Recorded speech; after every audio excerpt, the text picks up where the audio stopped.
Mazhab Syafi'i di bawah dada, di atas pusat. Dada, pusat.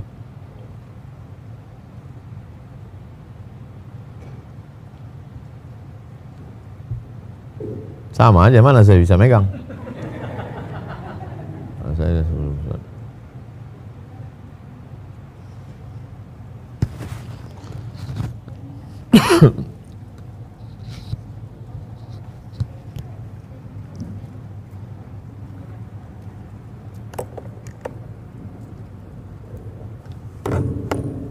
Mazhab Syafi'i di atas pusat, di bawah dada. Ini dada, ini pusat. Antara pusat dan dada. Mazhab Syafi'i. Mazhab Hanafi dan Hambali tahta surrati, di bawah pusat. Coba tengok film Al-Fatih, waktu Al-Fatih jadi imam. Coba tengok sampul film Al-Fatih. Hanafi. Lalu kemudian Maliki, irsal, lepas. Maliki versi 2, pas di atas pusat. Sifat salat Nabi Syekh Albani, ala sadri. Jadi kalau diurutkan 1, 2, 3, 4, 5. 1, 2, 3, 4, 5. 6. Kan 6 tadi saya bilang kan? Tapi tak ada yang komplain, diam aja. 6. Sifat salat Nabi Syafi'i, Maliki versi 1, Maliki versi 2, Hanafi Hambali, Syafi'i versi 2. 6. Tapi saya dalam mengamalkan sholat 1 saja.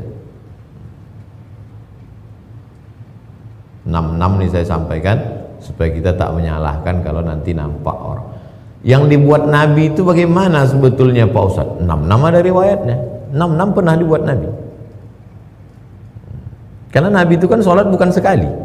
Kecuali Nabi sholatnya sekali, maka yang betul itu 1, yang 5 itu salah. Ada riwayatnya semua. Kemudian tentang meletakkan tadi, saya pakai yang mazhab Syafi'i, alal qu'. Tapi kalau ada yang meletakkan begini atau begini, 1, 2, 3. Mana yang Ustaz amalkan? Allah. Yang saya amalkan ke telinga. Waktu meletakkannya, kok posisinya 3. Allahu Akbar. Itu yang saya amalkan. Tapi saya tak menyalahkan yang lain.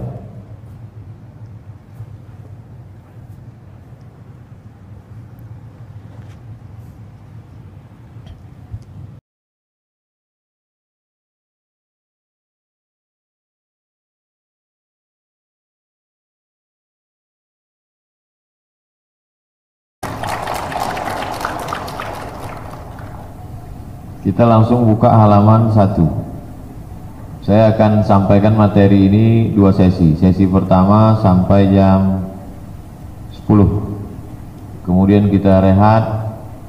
Setelah itu masuk sesi kedua. Bisa hatam alhamdulillah, tak bisa hatam kita hatamkan. Halaman 1, apakah sholat itu? Sholat artinya doa. Tapi doa bukan sholat. Saya ulang sekali lagi, sholat adalah doa, tapi doa bukan sholat. Karena ada orang sekarang ketika masuk waktu sholat dia berdoa, dan setelah itu dia tidak sholat, karena dianggapnya doa itu sholat. Isi sholat itu doa, tapi doa bukan sholat. Sholat adalah ucapan, perbuatan khusus. Ucapan khusus maksudnya Fatihah.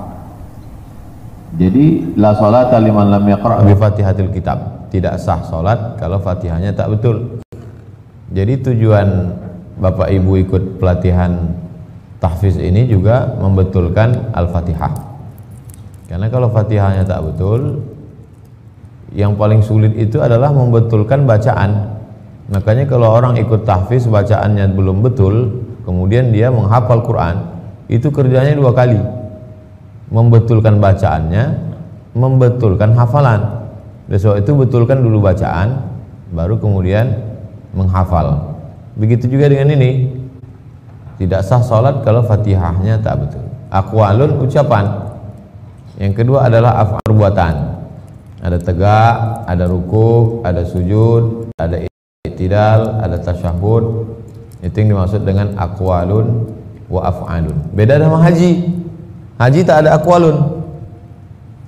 Jadi haji itu orang diam aja hajinya sah. Ustadz, ada kawan nambah potang nyampai haji, tawaf diam, sa'i diam, tahallul diam, melempar jumroh diam, wukuf diam, hajinya sah. Haji apa namanya? Haji diam. Tidak ada cakap oneng aja. Jadi salah kalau ada orang tidak mau berangkat haji, kaya, duit banyak, sawit lebar, tak mau haji. Kenapa tak berangkat haji? Karena belum hafal doa putaran 1, putaran 2. Salah. Karena sholat itu tidak ada aqwalun. Karena haji itu tidak ada aqwalun. Puasa juga begitu. Puasa itu tidak ada bacaannya. Orang dari mulai sahur sampai berbuka diam saja, puasanya malah afdal. Justru makin banyak cakap, puasanya rusak. Nah, kalau sholat memang mesti panjang ayat, lebih afdal. Ini dibuka dengan takbir, ditutup dengan salam.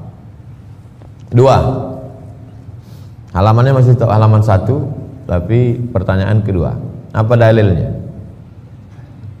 Jadi jamaah tidak perlu tahu detail dalil secara khusus.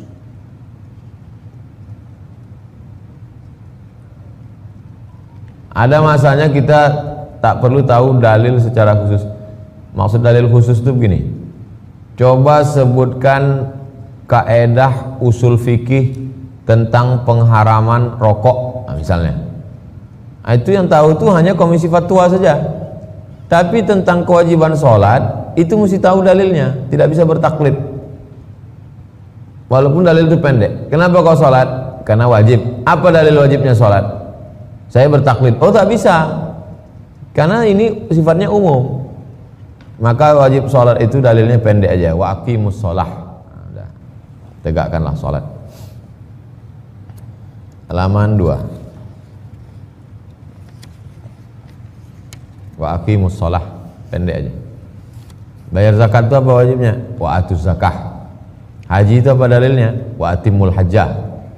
Umrah itu apa dalilnya? Wal umrata. Puasa itu apa dalilnya? Kutiba alaikumus syiyam. Jadi yang simpel-simpel itu tak bisa bertaklid karena itu sifatnya umum. Dalil hadisnya kalau di pesantren itu hafalan wajib. Bunyal Islamu ala khamsin, syahadati alla ilaha illallah wa anna Muhammadar Rasulullah, an tuqimas shalah wa tu'tiyaz zakah wa tasuma Ramadan wa tahujjal baita in istata'ta ilaihi sabila. Kapan sholat diwajibkan? Pertanyaan nomor 3. Sholat diwajibkan 5 kali sehari semalam sejak peristiwa Isra. Jadi waktu Isra Mi'raj itu sholatnya belum. Waktu Nabi turun pagi itu turun Jibril. Itulah Jibril mengajarkan dari mulai sholat subuh, zuhur, asar, maghrib, isya, lengkap dengan caranya dan waktunya.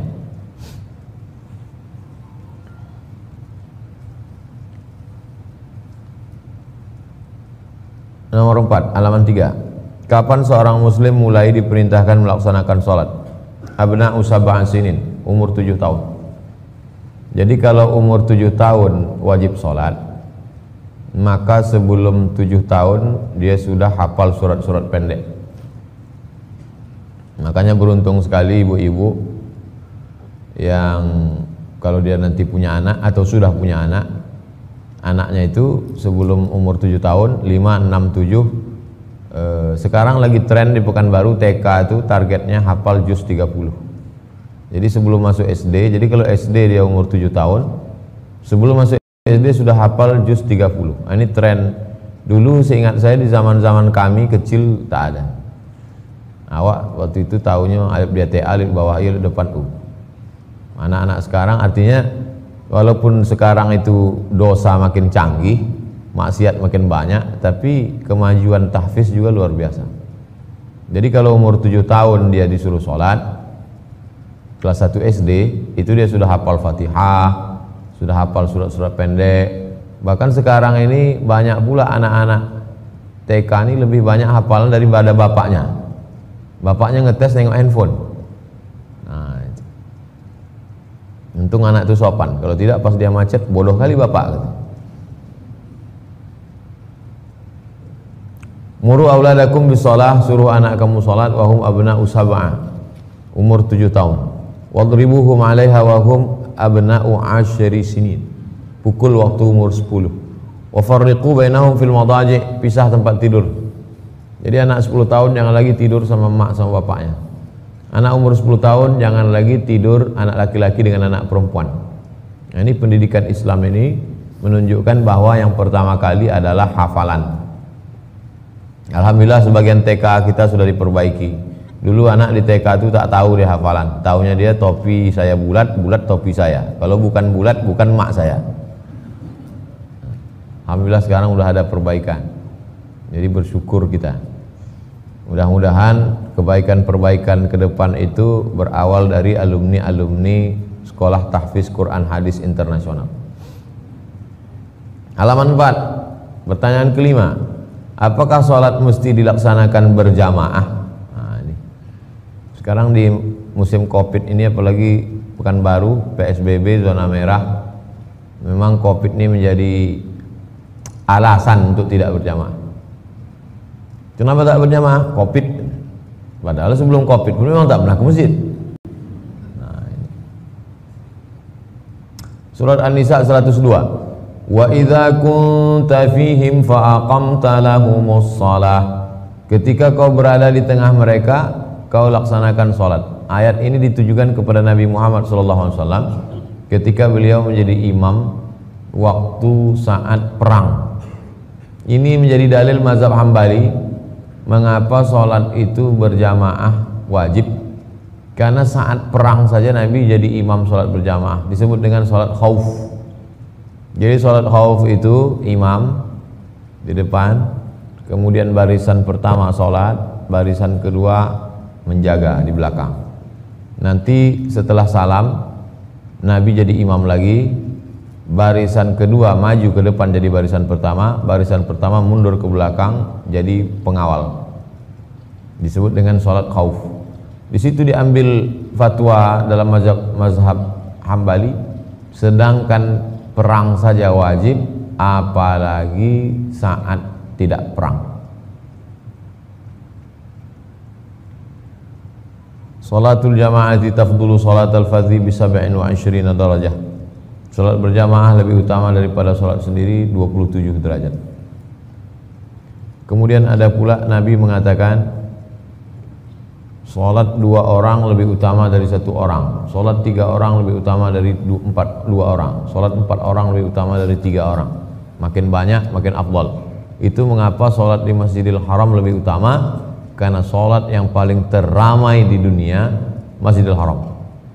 Sehari menjelang wukuf, salat di Masjidil Haram itu 4,7 juta orang. Itu maka padatnya luar biasa. Penduduk Pekanbaru 1,2 juta orang. Makkah yang kecil itu diisi 4,7 juta orang. Pekanbaru 1,2 juta orang. Riau 6,7 juta orang. Hampir satu provinsi Riau tumpah di kota Makkah. Itu maka padatnya luar biasa. Halaman 6. Apa kata Nabi SAW? Hamamtu an amura rajulan yusalli bin nas. Aku perintahkan seorang jadi imam. Summa ukhalifa ila rijalin yatakhallafuna anha. Kemudian ada orang yang tidak mau salat berjamaah. fa'amara bihim fayuharriqu alaihim bihuzamil hatab buyutahum. Kuperintahkan anak-anak muda mengambil kayu, membakar rumah orang yang tidak sholat berjamaah. Ada ancaman di dalam.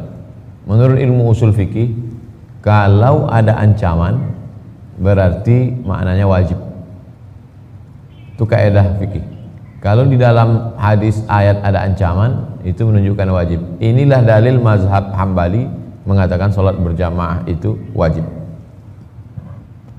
Halaman 6, hadis baris paling bawah. Layan tahiyanna, mereka yang sholat sendirian itu jangan ulang lagi. Kalau mereka tetap sholat sendirian, la uharriqanna buyutahum, kubakar rumah mereka, kata Nabi. Kalau mereka tetap sholat sendirian, kubakar rumah mereka. Ancaman yang keras. Walaupun Nabi tak pernah membakar rumah orang, tapi di situ terkandung makna wajib menurut mazhab Hambali. Halaman 7.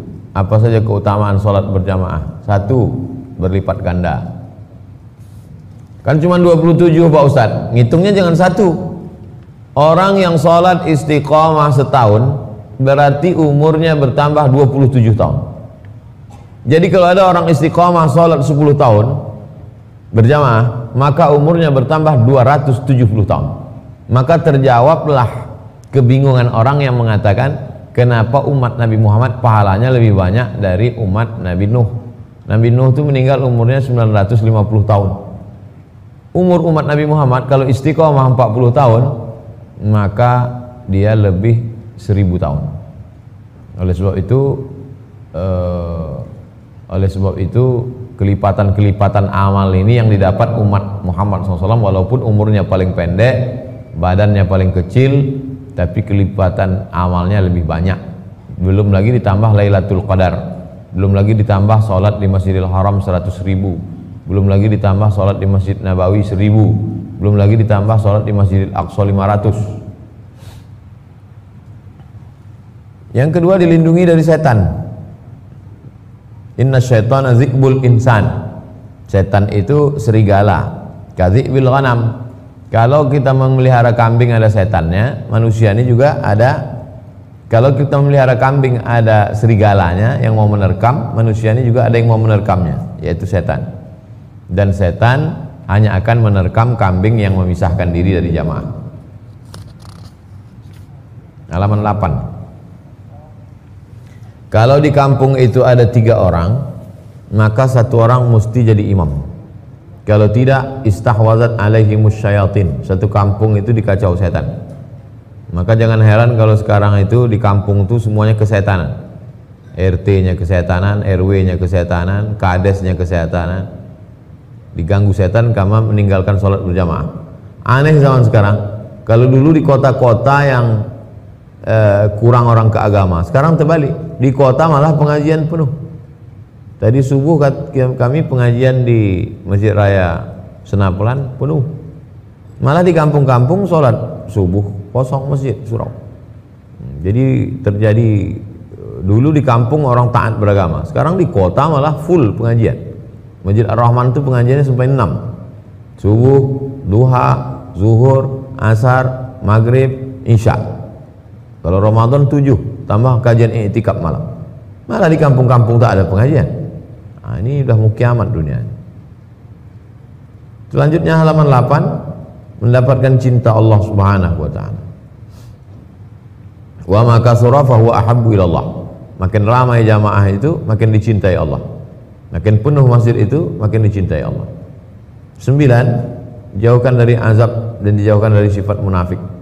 Itu makanya berlomba-lomba orang ketika umrah mau salat arba'in 40 kali takbiratul ihram tak tinggal, diselamatkan Allah dari sifat munafik. 9, di halaman 9, dilindungi Allah Subhanahu wa taala sepanjang hari. Jadi kalau mau dilindungi Allah dari pagi sampai petang sampai malam, salat subuh berjamaah. Man shalat subha fi jama'atin fa huwa fi dhimmatillah. Siapa yang salat subuh berjamaah, dia dalam tanggungan Allah, dilindungi Allah. Mendapat pahala macam haji dan umrah. Nah, itu kami lakukan tadi di Masjid Raya Pasar Bawah, Masjid Raya Senaplan. Salat subuh berjamaah, duduk berzikir mengingat Allah, sampai terbit matahari, salat sunat isyraq 2 rakaat. Mendapatkan pahala qiyamul lail. Siapa yang salat isya berjamaah, maka dia dapat tahajud setengah malam. Siapa yang salat subuh berjamaah, dapat tahajud sepanjang malam. Halaman 11, orang salat berjamaah itu berkumpul sama malaikat. Ghairil maghdubi alaihim waladdallin. Waktu itu semua malaikat yang hadir ikut di situ mengucapkan amin. Serentak amin dia dengan jamaah. Serentak amin dia dengan malaikat. 11, dikagumi Allah, dibanggakan Allah Ta'ala kepada para malaikat. Halaman 12, didoakan malaikat. Orang yang berada di masjid sholat berjamaah dalam keadaan berwudu, malaikat mendoakan dia, Allahumma fir lahu, Allahumma arhamhu, Allahumma fir lahu, Allahumma arhamhu, Allahumma fir lahu, Allahumma arhamhu. Selama 2, selama wudunya belum batal dan selama dia tidak keluar masjid. Keluar dia dari masjid, berhenti doa malaikat. Batal wudunya, berhenti doa malaikat. Mendapatkan keutamaan shaf yang pertama. Halaman 13, mendapatkan ampunan Allah Subhanahu wa taala. Ghufira lahu ma taqaddama min dzambih ghairil maghdubi alaihim waladdallin. Maka jamaah mengucap amin. Siapa yang tepat aminnya dengan amin malaikat, ghufira lahu ma taqaddama min dzambih, diampunkan dosa-dosanya. Mendapatkan keutamaan-keutamaan. Seandainya mereka tahu keutamaan sholat isya berjamaah, sholat subuh berjamaah, la atawan, mereka akan datang walaupun merangkak mereka akan datang. Halaman 14, nomor 7. Apa hukum perempuan sholat berjamaah di masjid? Ini jadi konflik di beberapa tempat daerah. Yang satu mengatakan perempuan bagusnya di rumah, jangan ke masjid. Yang satu pula mengatakan perempuan punya pengajian grup di masjid. Akhirnya berkelahi antara perempuan yang ngajak ke masjid dengan yang tak mau ke masjid, padahal sudah sama-sama hijrah. Kelahi gara-gara ini. Maka saya jelaskan. Sholatul mar'ati fi baitiha afdal. Salat perempuan dalam rumah lebih afdal min sholatiha fi hujratiha. Lebih afdal lagi fi makhda'iha, afdal min sholatiha fi baitiha. Lebih afdal lagi di dalam tempat yang kecil, lebih afdal lagi di paling tempat yang tersembunyi. Perempuan itu lebih afdal, paling kecil, paling tersembunyi, lebih afdal. Halaman 15. La tamna'u ima Allah masajid Allah. Jangan kamu larang hamba Allah perempuan mau ke masjid. Kontradiktif. Ada ilmu khusus mengkaji tentang hadis yang kontradiktif. Kalau hadis bertentangan dengan Quran, nama ilmunya mushkilul hadis. Kalau hadis bertentangan dengan hadis, nama ilmunya mukhtaliful hadis. Perempuan lebih afdal di rumah, lebih afdal di kamar, lebih afdal di tempat sempit. Sementara hadis lain mengatakan jangan larang perempuan datang ke masjid. Kontradiktif. Masuk dalam pembahasan mukhtaliful hadis. Maka siapa yang menyelesaikan ini? Jangan selesaikan sendiri. Jangan kita baca hadis kita mau menyelesaikan sendiri. Siapa kita? Baca pendapat ulama. Apa kata ulama? Lihat halaman 15. Idza lam yatarattab alaihi fitnatun, kalau tidak terjadi fitnah, wa annaha la takhruju matibatan, kalau dia tidak keluar dengan menggunakan parfum secara berlebihan. Ada perempuan yang terlalu suka pakai parfum berlebihan, dipakainya di Sukajadi sampai baunya ke pasar bawah, sampai error bacaan imam. Tapi kalau pakai parfum hanya menghilangkan bau-bau busuk, karena malaikat man akala basalan, siapa yang makan bawang merah, al-thawman, bawang putih, falyantazil musallana, jangan dekat-dekat masjid. Innal malaikata tata'adza, malaikat tersakiti dengan bau-bau busuk. Jadi kalau hanya sekedar menghilangkan bau, parfum itu boleh. Tapi kalau melampau, lain pikiran orang mencium baunya, maka itu tak boleh. Jadi kalau dia tidak menimbulkan fitnah, maka boleh. Tapi kalau menimbulkan fitnah, tak boleh. Pekanbaru kalau ada perempuan sholat di Masjid Raya Senapelan, di Masjid Ar-Rahman, di Masjid An-Nur, tak ada fitnah. Beda dengan di Suriah, ditangkap oleh tentara. Beda dengan di negara minoritas, kena pelecehan seksual. Apalagi Islam sekarang jadi target-target, dituduh ISIS. Nah, oleh sebab itu perempuan di rumah. Tapi di Pekanbaru mana ada. Oleh sebab itu maka perempuan tetap sholat ke masjid, dalam kurung menjaga kode etik, menjaga adat istiadat kita. Karena di beberapa datang banyak perempuan tidak berzikir, tak baca Quran, tak dengar pengajian, arisan cekikikan, jual salalawuk pula di masjid. Pendapat Syekh Yusuf Qardawi halaman 16. Kehidupan modern telah membuka banyak pintu bagi perempuan. Mereka bisa keluar rumah, ke sekolah, ke kampus, ke pasar. Kenapa ke mall boleh? Kenapa ke masjid tak boleh? Kenapa ke kampus UIN, Lancang Kuning boleh? Kenapa ke masjid tak boleh?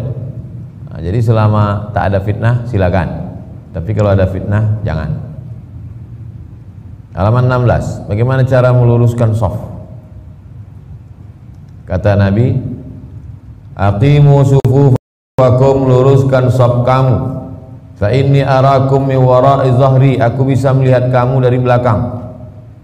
Wa kana ahaduna yulziqu manqibahu bi manqibi sahibi. Salah seorang dari kami, nah ini yang ngomong di sahabat. Nabi hanya mengatakan luruskan shaf. Salah seorang dari kami melekatkan, menempelkan bahunya, wa qadamahu bi qadamihi, kakinya. Ini dalil bagi sahabat-sahabat kita yang menempelkan bahu dan kaki. Ini pernah menjadi masalah panjang di Pekanbaru dan di beberapa daerah. Karena yang satu ini ketika ditempel kakinya risih dia. Akhirnya dia nanya Ustaz, saya risih kaki saya ditempel. Saya pun susah menjawab. Alhamdulillah 6 bulan ini tak ada lagi pertanyaan. Covid, apa yang mau ditempel? Berjarak semua. Jadi Covid banyak juga menyelesaikan masalah-masalah. Dua dulu yang orang sindir menyindir. Pertama masalah kaki, kedua masalah salaman. Gitu terus ditanya. Alhamdulillah 6 bulan ini masalah kaki tak ada, masalah salaman pun tak ada. Kaki tak bisa, salaman tak bisa. Kok nampaklah muka Covid itu, senyum-senyum juga mungkin Covid.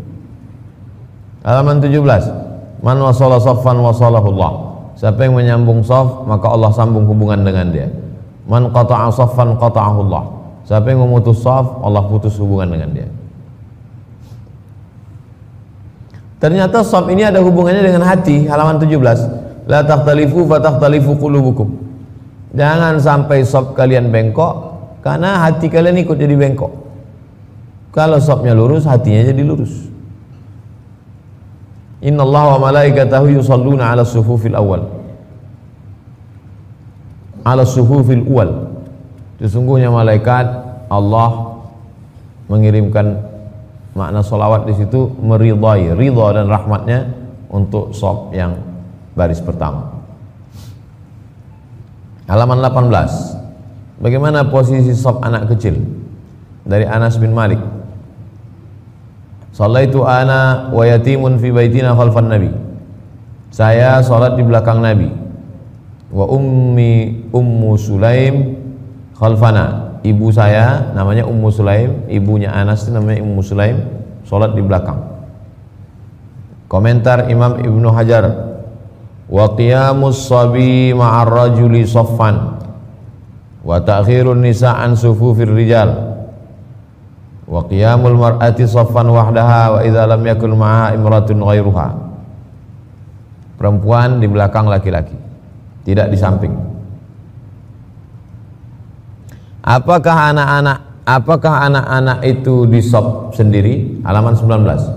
Al-afdal annal atfala yusaffuna khalfar rijal. Yang paling afdal anak-anak kecil itu membuat shaf sendiri di belakang laki-laki. Walakin idza khusya minhum isghalul muslimin aw lam yaktamil shafur rijal falyusaffu ma'ar rijal. Anak-anak afdalnya dibuat dia punya shaf sendiri. Tapi kalau dikhawatirkan dia ribut, mengganggu, maka diletakkan dia bersama saf pria dewasa supaya dia tidak meribut. Walaisa dzalika qat'un lis-sufuf, itu tidak memutus saf. Anak kecil tidak memutus saf, syaratnya dua. Yang pertama sudah khitan, yang kedua wuduknya benar. Kadang di tempat kita ini dua-dua tak dapat. Wuduknya benar, belum bersunat. Sudah bersunat, wuduk tak betul. Belum bersunat, wuduk tak betul. Oleh sebab itu kalau anak-anak ini sudah dikhitan, kemudian wuduknya betul, maka dia sholat walaupun belum akil balik, maka dia tidak memutus shaf. Halaman 19. Apa hukum sholat orang yang tak berniat? Innamal a'malu binniyat. Segala amal dinilai dari niat.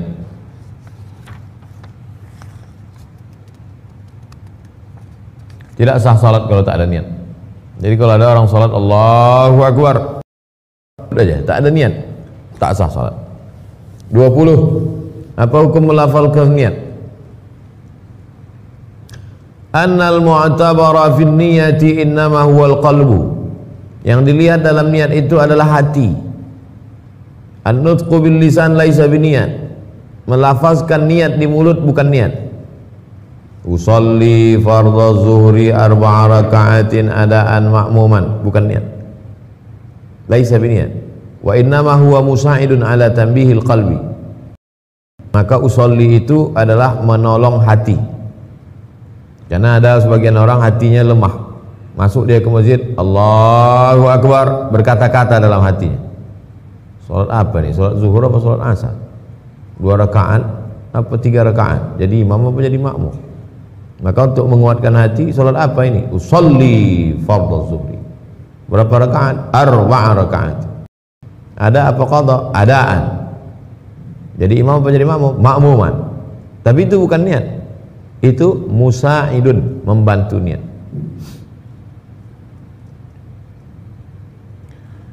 Menurut mazhab Maliki dan Hanafi, inna talaffuz binniyati laisa masyru'an. Melafazkan niat tidak disyariatkan.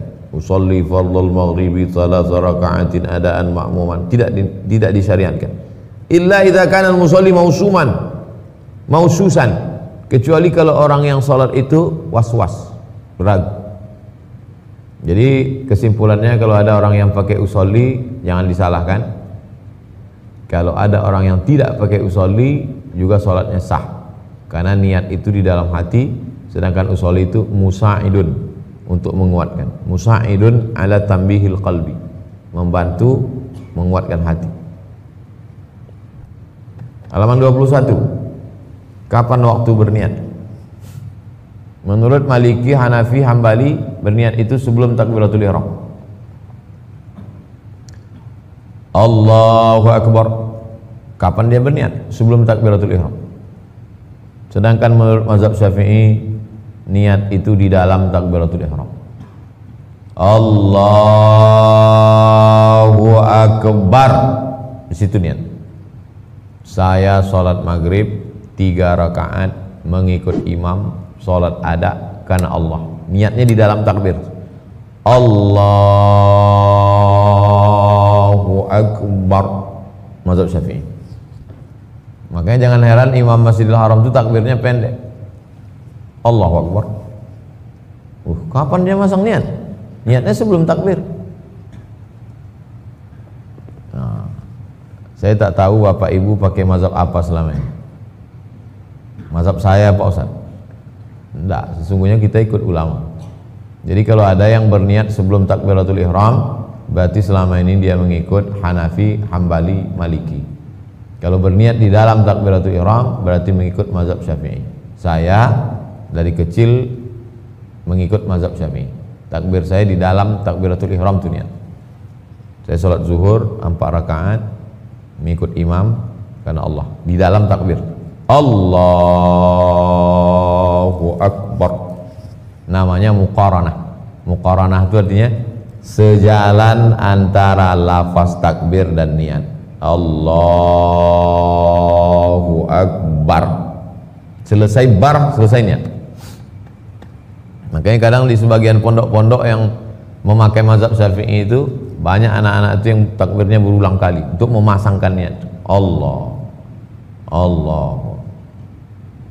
Udah mau ruku imam baru Allahu Akbar. Atau bapak ibu mengalami itu dulu waktu sekolah. Yang tak boleh itu sesudah takbir baru berniat. Saking sibuknya masuk ke masjid langsung Allahu Akbar. Ini sholat zuhur apa sholat Jumat? Jumat aja lah, tak bisa. Takbir itu sebelum niat itu dua, sebelum takbiratul ihram atau di dalam takbiratul ihram. 21, nomor 13. Apa batasan mengangkat tangan ketika takbiratul ihram? Lihat hadisnya di halaman 22. Karena idza kabbara, Nabi kalau bertakbir rafa'a yadayhi, mengangkat kedua tangannya, hatta yuhadhiya bihima udhunaihi, sampai sejajar dengan telinganya. Nih, yuhadhiya, sejajar, udhunaihi, telinga. Allahu Akbar. Hadis yang kedua, kana yarfa'u yadayhi hadwa mankibaihi, Nabi mengangkat kedua tangannya hadwa mankibaihi, sejajar dengan bahu. Allahu Akbar. Di Pekanbaru dua-dua ada yang sampai ke bahu aja. Allahu Akbar. Ada yang sampai ke telinga. Allahu Akbar. Pas saya kultum di Masjid Ar-Rahman depan flyover tuh, pas di depan saya Bapak, saya sedang kultum dari azan ke iqamat. Assalamualaikum warahmatullahi wabarakatuh. Berdiri di depan saya. Allah. Itu tak ikut pelatihan. Dua saja. Allahu Akbar atau subhan. Allahu Akbar. 14. Berapa posisi mengangkat kedua tangan dalam sholat? Ada 4 posisi. Pertama waktu takbiratul ihram, Allahu Akbar. Yang kedua ketika mau ruku, Allahu Akbar. Yang ketiga ketika bangun dari ruku, Sami'allahu liman hamidah. Yang keempat ketika bangun dari tasyahud awal pada salat maghrib, salat isya, salat zuhur, salat asar. Habis tasyahud awal tegak ke atas, Allahu Akbar. 4 posisi. Lain daripada itu tidak mengangkat tangan.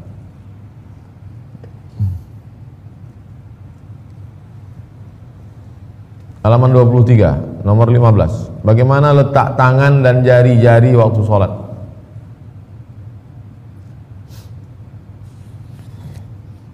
Mazhab Hambali dan Syafi'i. Halaman 24. Ayyadha'a yadahul yumna, meletakkan tangan kanan ala ku'il yusra, di atas lengan kiri, au ma yuqaribuhu, atau mendekati. Tangan kanan diletakkan ke lengan kiri, bukan tapak tangan, ke lengan. Yang dimaksud dengan ku itu lengan, dari siku nih, ku namanya. Mazhab Hanafi, ayyaj'ala batina kaffil yumna, diletakkan tapak tangan kanan ala zahiri kaffil yusra, di atas tangan kiri. Gini. Nanti kalau nampak ada orang meletakkan tangannya di sini, ala kaffi, ini kaffi, zahiril kaffi. Yang dalam ini batinil kaffi, batin zahir, zahir batin, batin dalam, zahir luar. Mohon maaf, zahir dan batin. Batinil kaffil yumna, tapak tangan kanan, ala zahiril kaffil yusra, di atas luar. Allah, ada. Mazhab Syafi'i ala ku'i, ku' lengan, bukan zahir.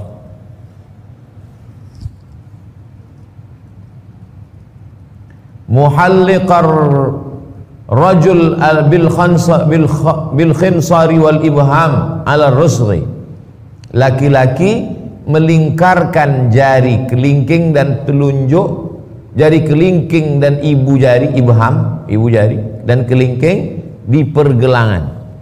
Nah.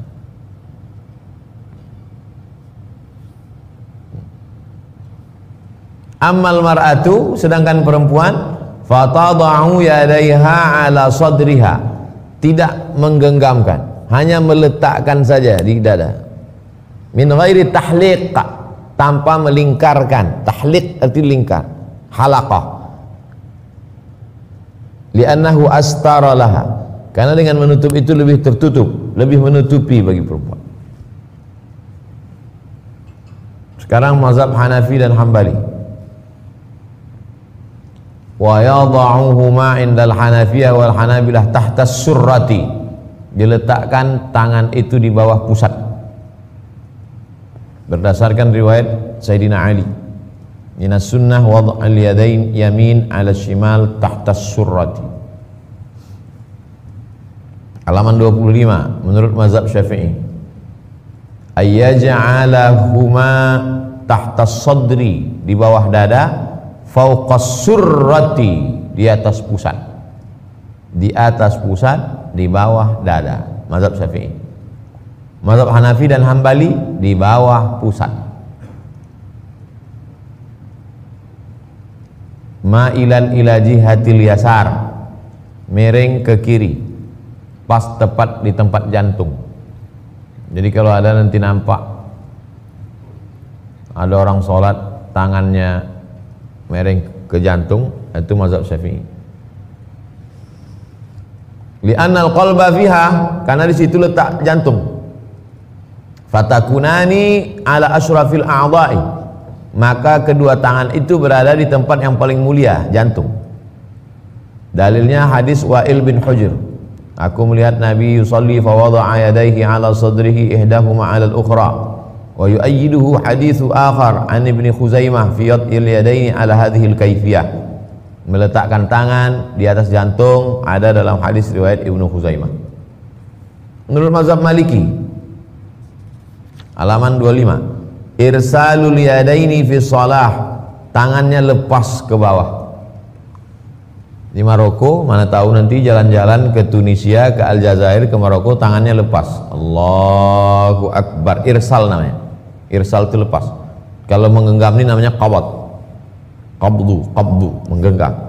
Kalau lepas ini namanya irsal. La yadfa'u bihima min limunafati lil khusyu' wa yajuzu qabdul yadaini 'ala sadri fi salatin nafli li jawazil i'timad fi bila darurah wa yukrahu al qabdu fi salatil fardhi. Ini menurut mazhab Maliki. Pendapat Syekh Wahbah Zuhaili, halaman 26, warrajih al-muta'ayyin ladayya, menurut saya, kata Syekh Wahbah Zuhaili, wa qaulul jumhur bi wad'il yadil yumna 'ala al-yusra, pendapat yang kuat adalah meletakkan tangan kanan di atas tangan kiri.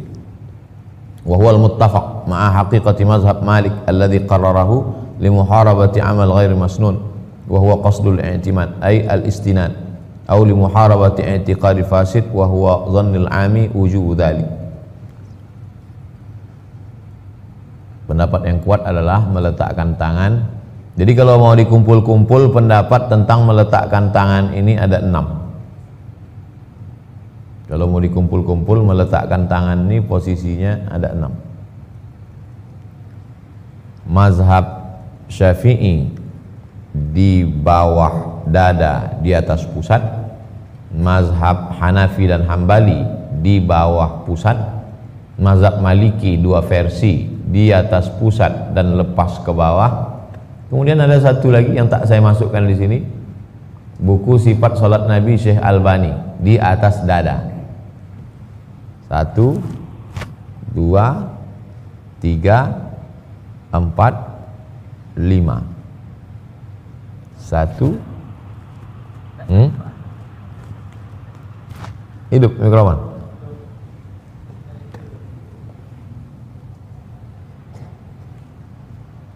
Mazhab Syafi'i di bawah dada, di atas pusat. Dada, pusat.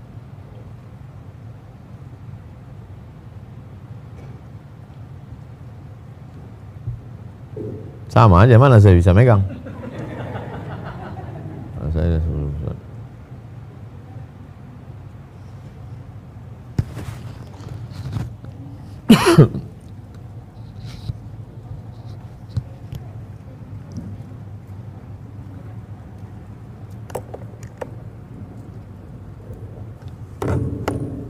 Mazhab Syafi'i di atas pusat, di bawah dada. Ini dada, ini pusat. Antara pusat dan dada. Mazhab Syafi'i. Mazhab Hanafi dan Hambali tahta surrati, di bawah pusat. Coba tengok film Al-Fatih, waktu Al-Fatih jadi imam. Coba tengok sampul film Al-Fatih ini. Hanafi. Lalu kemudian Maliki, irsal, lepas. Maliki versi 2, pas di atas pusat. Sifat salat Nabi Syekh Albani, ala sadri. Jadi kalau diurutkan 1, 2, 3, 4, 5. 1, 2, 3, 4, 5. 6. Kan 6 tadi saya bilang kan? Tapi tak ada yang komplain, diam aja. 6. Sifat salat Nabi Syafi'i, Maliki versi 1, Maliki versi 2, Hanafi Hambali, Syafi'i versi 2. 6. Tapi saya dalam mengamalkan sholat 1 saja. 6 nih saya sampaikan supaya kita tak menyalahkan kalau nanti nampak orang. Yang dibuat Nabi itu bagaimana sebetulnya Pak Ustadz? 6 nama dari riwayatnya. 6 pernah dibuat Nabi. Karena Nabi itu kan sholat bukan sekali. Kecuali Nabi sholatnya sekali, maka yang betul itu 1, yang 5 itu salah. Ada riwayatnya semua. Kemudian tentang meletakkan tadi, saya pakai yang mazhab Syafi'i, alal qu'. Tapi kalau ada yang meletakkan begini atau begini, 1, 2, 3. Mana yang Ustaz amalkan? Allah. Yang saya amalkan ke telinga. Waktu meletakkannya, kok posisinya 3. Allahu Akbar. Itu yang saya amalkan. Tapi saya tak menyalahkan yang lain.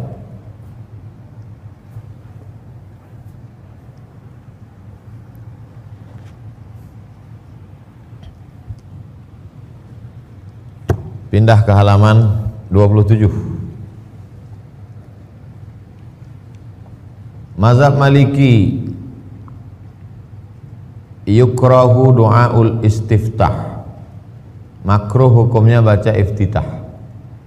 Bal yukabbirul musalli wa yaqra'. Langsung bertakbir baca Fatihah. Allahu Akbar.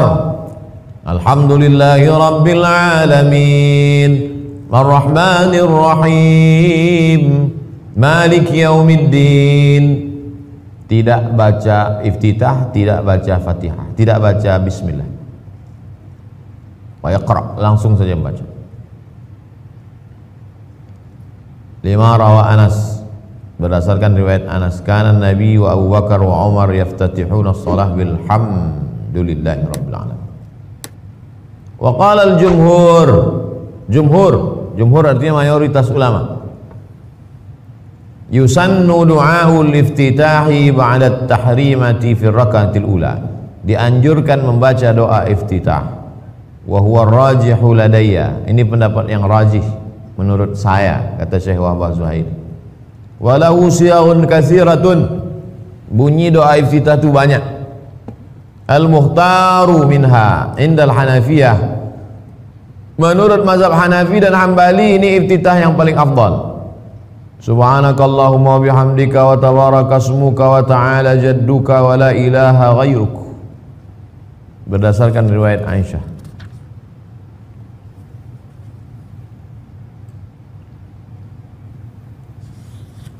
Sedangkan menurut mazhab Syafi'i yang afdal, wal mukhtaru 'inda Syafi'iyyati. Menurut mazhab Syafi'i pendapat yang mukhtar, wajjahtu wajhiya lilladzi fatara as-samawati wal arda hanifan musliman wa ma ana minal musyrikin. Inna salati wa nusuki wa mahyaya wa mamati lillahi rabbil alamin la syarika lahu wa bidzalika umirtu wa ana minal muslimin. Lima rawahu Ahmad. Ada riwayatnya masing-masing. Lalu yang baca Allahu Akbar kabira itu nanti kita yang riwayat. Jadi sebetulnya yang kita ajarkan ke anak-anak kita itu dua iftitah. Allahu Akbar kabira walhamdulillahi katsira subhanallahi bukratan wa asila, satu iftitah.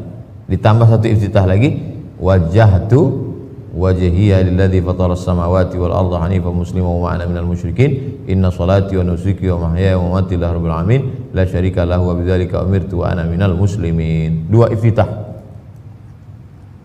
Allahumma ba'id Muhammadiyah Pak Ustaz nanti halaman 29. Adakah bacaan iftitah yang lain? Ada, saya kumpulkan. Riwayat pertama, Allahumma ba'id baini wa baina khataaya kama ba'adta bainal masyriqi wal maghrib. Allahumma naqqini minal khataaya kama yunaqqa thawbul abyadu minad danas. Allahumma ighsil khataaya bil ma'i wath thalji wal barad. Ini yang dipakai Muhammadiyah. Ini iftitah Perti halaman 30. Wajjahtu wajhiya alladzi fatara as-samawati wal arda hanifan musliman wa ana minal musyrikin. Inna salati wa nusuki wa mahyaya wa mamati lillahi rabbil alamin la syarika lahu wa bidzalika umirtu wa ana minal muslimin. Allahumma antal maliku la ilaha illa anta rabbi wa ana 'abduka wa zalamtu nafsi wa i'taraftu bi dhanbi faghfir li dhunubi jami'a innahu la yaghfiru dhunuba illa anta wahdini ila ahsanal akhlaq la yahdi li ahsaniha illa anta wasrif anni sayyi'aha wa la yasrifu anni sayyi'aha illa anta labbaika wa sa'daika wal khairu kulluhu fi yadayk wasyarru laysa ilaik ana bika wa ilaika tabarakta wa ta'alaita astaghfiruka wa atubu ilaik. Iftitah ketiga, subhanakallahumma bihamdika wa tabaraka ismuka wa ta'ala jadduka la ilaha ghairuk. Iftitah keempat, waktu Nabi sedang sholat, tiba-tiba ada seorang laki-laki di belakang membaca doa, Allahu Akbar kabira walhamdulillahi katsira wa subhanallahi bukratan wa asila. Selesai sholat Nabi tanya, siapa tadi yang baca itu? Manil qail? Kata dia, ana, aku yang membaca itu ya Rasulullah. Apa kata Rasul? Ajibtu laha futihat laha abwabus sama. Aku terkejut mendengar doa yang kau baca, karena dengan doamu itu terbuka pintu-pintu langit. Itulah asbabul wurud Allahu Akbar kabira.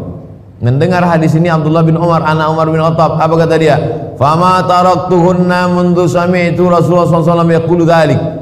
Sejak saat itu aku tak pernah meninggalkan Allahu Akbar kabira. Ini tidak pernah dibaca Nabi. Allahu Akbar kabira tak pernah dibaca Nabi. Tapi waktu dibaca sahabat, pintu langit terbuka. Nama hadisnya hadis takriri. Sahabat yang melakukan disetujui oleh Nabi, nama hadisnya takriri. Riwayat kelima, alhamdulillah hamdan katsiran thayyiban mubarakan fih. Riwayat keenam, Allahumma lakal hamdu anta nurus samawati wal ardi wa lakal hamdu anta qayyimus samawati wal ardi wa lakal hamdu anta rabbus samawati wal ardi wa man fihin. Antal haqq wa wa'duka al haqq wa qawluka al haqq wa liqa'uka haqq wal jannatu haqq wan naru haqq wa sa'atu haqq. Allahumma laka aslamtu wa bika amantu wa alayka tawakkaltu wa ilaika anbabtu wa ibika khasamtu wa alayka hakamtu faghfir li ma qaddamtu wa akhartu wa asrartu wa a'lantu wa anta la ilaha illa ghairuk la ilaha illa anta. Riwayat ketujuh, Allahumma rabba Jibril wa Mikail wa Israfil fatir as-samawat alim al-ghaibi wa syahada anta tahkumu baina ibadik fima kanu fihi yakhtalifun ihdini lima ikhtalafa fihi minal haqqi bi'idhnik innaka tahdi man tasha'u ila siratim mustaqim. Berkelahi Perti dengan Muhammadiyah gara-gara Allahumma ba'id dan Allahu Akbar kabira. Rupanya ada 7 iftitah.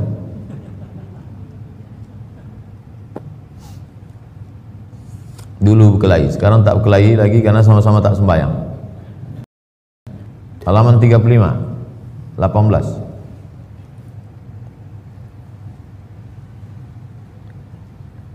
Ketika akan membaca Al-Fatihah dan surah, apakah dianjurkan membaca ta'awuz? Namanya ta'awuz, lafaznya a'udzubillah. Menurut mazhab Maliki, makruh hukumnya membaca ta'awuz. Menurut mazhab Hanafi, ta'awuz pada rakaat pertama saja. Menurut mazhab Syafi'i dan Hambali, dianjurkan membaca ta'awuz di setiap awal rakaat. A'udzubillahi minasyaitonirrajim. Bismillahirrahmanirrahim. Alhamdulillahi rabbil alamin. Mazhab Syafi'i. Mazhab Hanafi, a'udzubillahi minasyaitonirrajim. Bismillahirrahmanirrahim. Alhamdulillahi rabbil alamin. Setiap rakaat.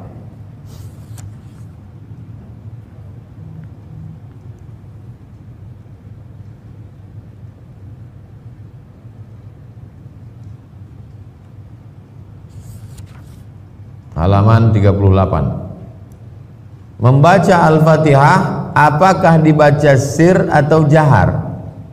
Dalil membaca sir, ini hadisnya. Abu Bakar, Umar, Utsman kalau sholat dia buka dengan Alhamdulillah, la yadhkuruna bismillah. Dalil tersebut dijawab oleh para ulama mengatakan basmalah dibaca jahar. Berikut dalilnya. Kenapa kau tak baca bismillah? Nih hadis sahih Muslim. Lihat nih hadis riwayat Muslim.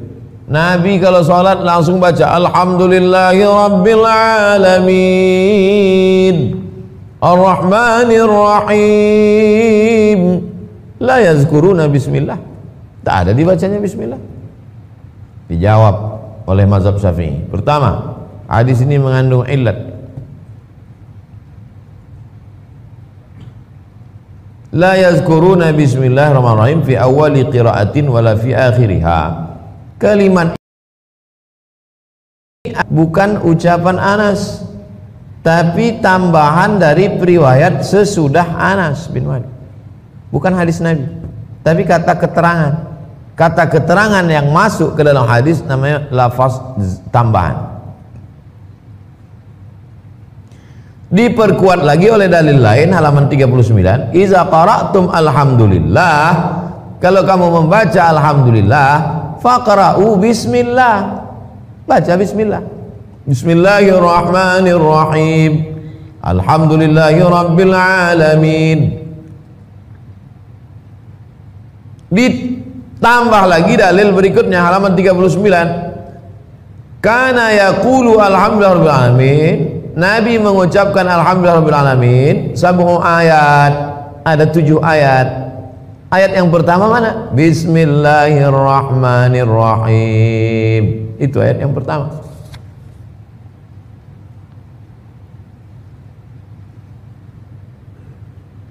Lalu kemudian dari mana dalil mereka mengatakan bahwa bismillah itu dibaca jahar?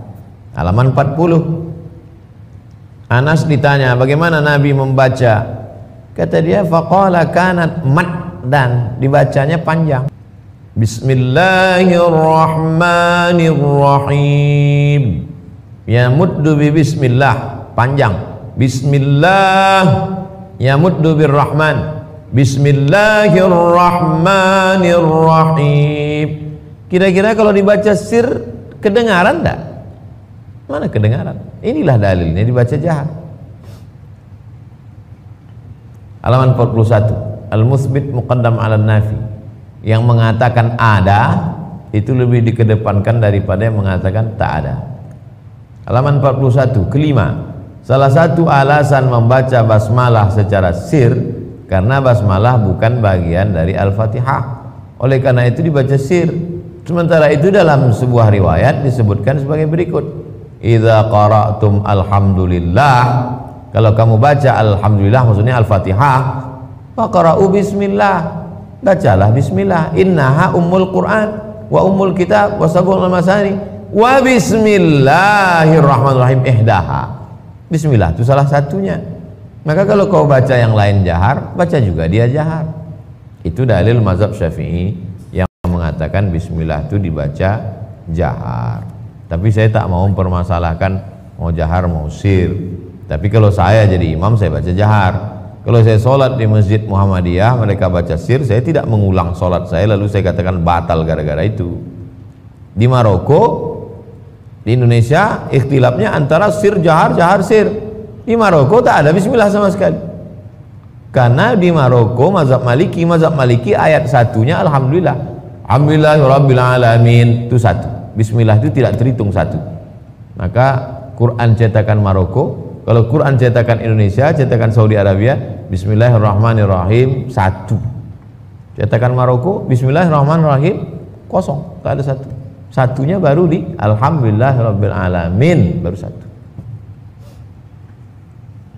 42. Halaman 42, nomor 20. Apa hukum membaca Al-Fatihah bagi makmum? Man shalla, halaman 43. Man shalla khalfa imamin fa inna qira'atal imami lahu qira'ah. Siapa yang jadi makmum, maka bacaan imam itu sudah bacaan dia.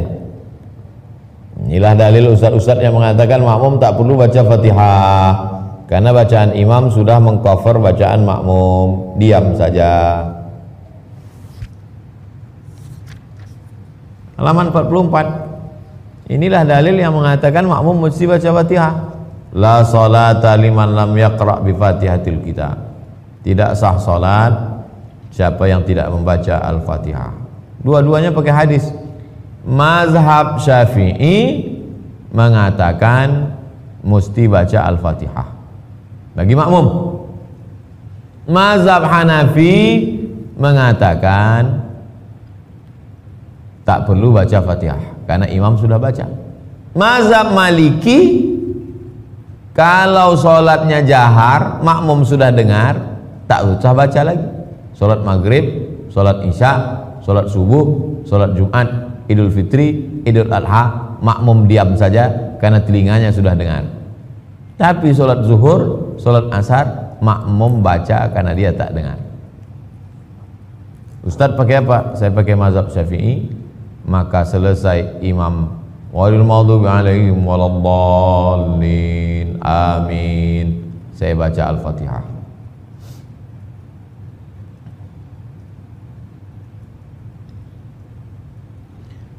Imam baca ayat di depan, masa kita baca Fatihah pula di belakang Pak Ustadz? Ini dalilnya, halaman 45. Inni arakum taqra'una wara imamikum. Kulihat kalian baca surat di belakang imam.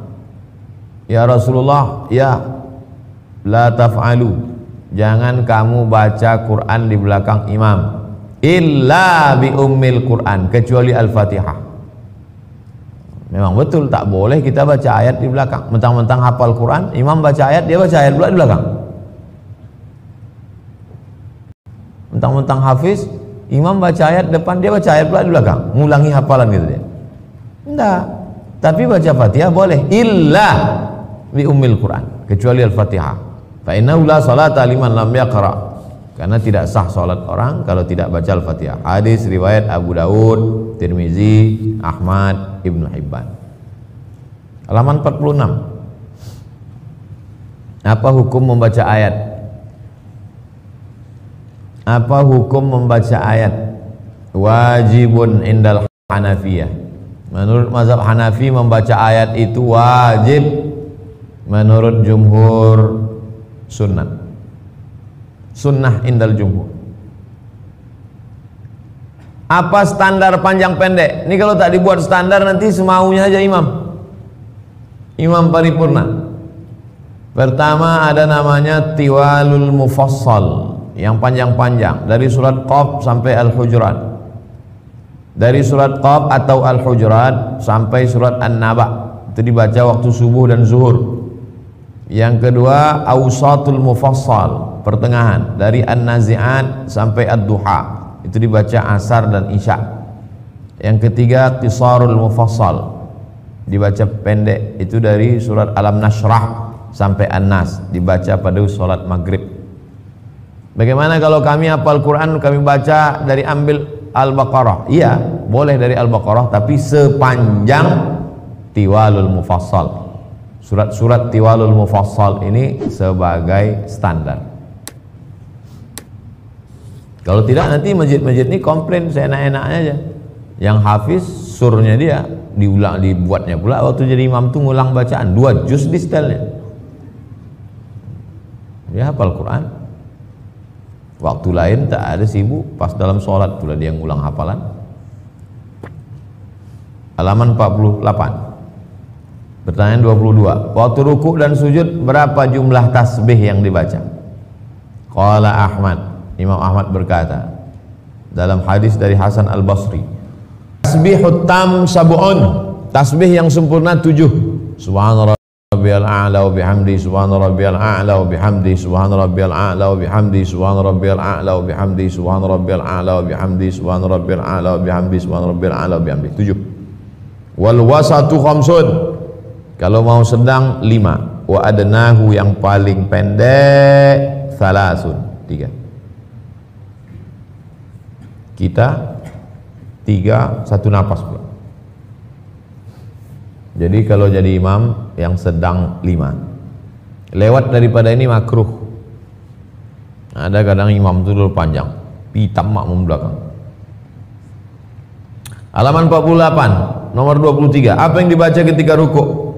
Subhana rabbiyal azim, tak pakai wa bihamdi.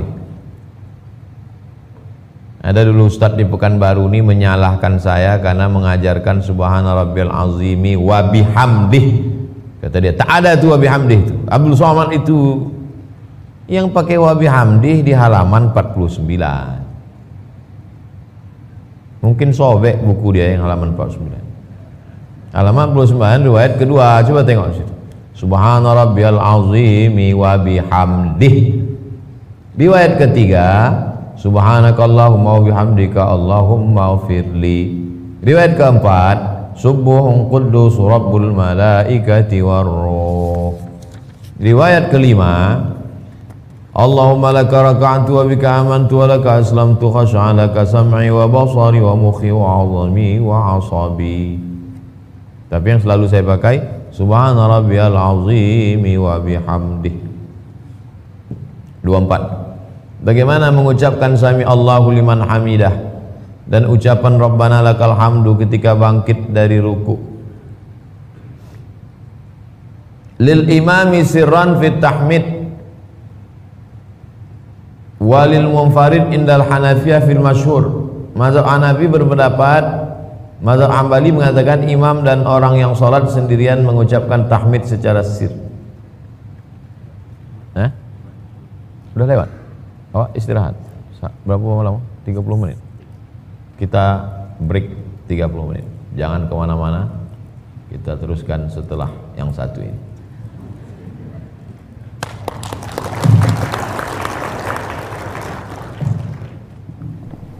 Bismillahirrahmanirrahim. Assalamualaikum warahmatullahi wabarakatuh. Sekarang bangkit dari ruku. Sami Allahu liman hamidah. Jadi waktu saya dulu masih rutin mengisi pengajian ke Islamic Center Pasir Pangarayan Rokan Hulu, datanglah seorang kelipah tarikat Naqsabandiyah, sudah tua. Kata dia, Ustadz, aku kok kalau sembahyang bangkit dari ruku sami Allahu liman hamidah kata imam, saya juga mengatakan itu. Jadi kalau imam itu waktu bangkit sami Allahu liman hamidah, saya sebagai makmum juga mengucapkan itu. Sami Allahu liman hamidah, Rabbana lakal hamdu mil'us samawati wal ardi mil ma syi'ta min syai'in ba'du. Datang Ustadz berceramah ke kampung kami, ke Pasir. Kata dia salah itu. Kalau imam sami Allahu liman hamidah, makmumnya langsung mengatakan Rabbana lakal hamdu. Jadi sebetulnya buku ini saya tulis setelah saya menjadi ustadz, lebih banyak menjawab pertanyaan-pertanyaan. Jawabannya ada di halaman 52. Lihat di halaman 52. Wa yusannu 'indal Syafi'iyah, menurut mazhab Syafi'i, al-jam'u baina tasmi' wa tahmid fi haqqi kulli musallin munfarid wa imam wa ma'mum. Mengucapkan sami Allahu liman hamidah sekaligus Rabbana lakal hamdu diucapkan oleh imam dan makmum. Jadi kalau begitu yang betul ustadz yang menyala itu atau kelipah yang membaca sami Allahu liman hamidah Rabbana lakal hamdu? Berarti bakwan itu belum duduk lagi di dalam. Kalau menurut mazhab Syafi'i, makmum tetap mengucapkan yang sama. Sami Allahu liman hamidah, kata imam, makmum tetap ikut sami Allahu liman hamidah Rabbana lakal hamdu, mazhab Syafi'i. Sedangkan yang ustadz penceramah tadi dipakainya mazhab dia, mau disalahkannya orang Rokan Hulu yang pakai mazhab Syafi'i. Coba tengok halaman 51. Halaman 51 yang bukan mazhab Syafi'i, memang imamnya mengucapkan sami Allahu liman hamidah, makmumnya mengucapkan Rabbana lakal hamdu. Ada 3 versi. Kalau di Makkah sami Allahu liman hamidah, apa kata makmum? Rabbana walakal hamd. Kenapa pakai wa? Coba tengok di baris atas 51. Ada 3 versi. Pertama, Rabbana lakal hamdu. Kedua, Rabbana walakal hamdu. Ketiga, Allahumma Rabbana walakal hamdu. Jadi kalau ada imam mengatakan sami Allahu liman hamidah, makmum mengatakan Rabbana lakal hamdu, bukan mazhab Syafi'i. Mazhab Syafi'i, makmum mengatakan sami Allahu liman hamidah Rabbana lakal hamdu. Jangan salahkan orang kalau kita tak tahu. Halaman 53. Ada tak bacaan di samping Rabbana lakal hamdu? Ada. Allahumma Rabbana lakal hamdu mil'as samawati wa mil'al ardi wa mil'u ma syi'ta min syai'in ba'du. 53. Halaman 53 nomor 26. Waktu sujud mana yang lebih dulu? Tapak tangan dulu atau lutut dulu? Hadis pertama, waliyadha' yadaihi qabla rukbataihi, letakkanlah 2 tapak tangan sebelum lutut. Tangan dulu baru lutut. Hadis 2, wada'a rukbataihi qabla yadaihi, letakkan dulu lutut baru tangan. Tengok, hadis pertama mengatakan tangan dulu baru lutut, hadis kedua mengatakan lutut dulu baru tangan. Nah, inilah yang menghebohkan. Setiap kita ceramah itu aja bertanya, mana dulu Pak Ustaz, lutut dulu apa tangan, tangan dulu apa lutut? Hadisnya sahih. Lalu kemudian ulama membahas, pembahasannya inilah yang saya bahas panjang lebar. Ulama berbeda pendapat. Imam Al-Hadawiyah, satu riwayat dari Imam Malik Al-Auza'i mengamalkan hadis yang mengatakan lebih mendulukan tangan daripada lutut.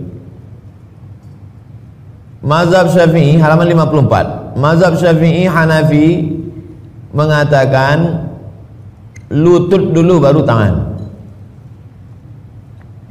Halaman 55 menurut Imam Nawawi yang kuat adalah lutut dulu baru tangan.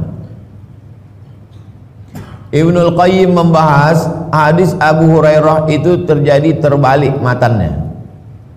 Maka yang tepat itu adalah lutut dulu baru tangan. Halaman 56 pendapat bin Baz ulama Saudi Arabia, kesimpulan yang panjang itu lutut dulu baru tangan.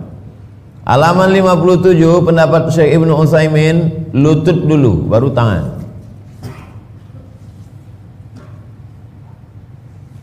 Halaman 58. Apa yang dibaca waktu sujud? Subhana rabbiyal a'la wa bihamdi. Riwayat kedua 58. Subhana rabbiyal a'la, tak pakai wa bihamdi.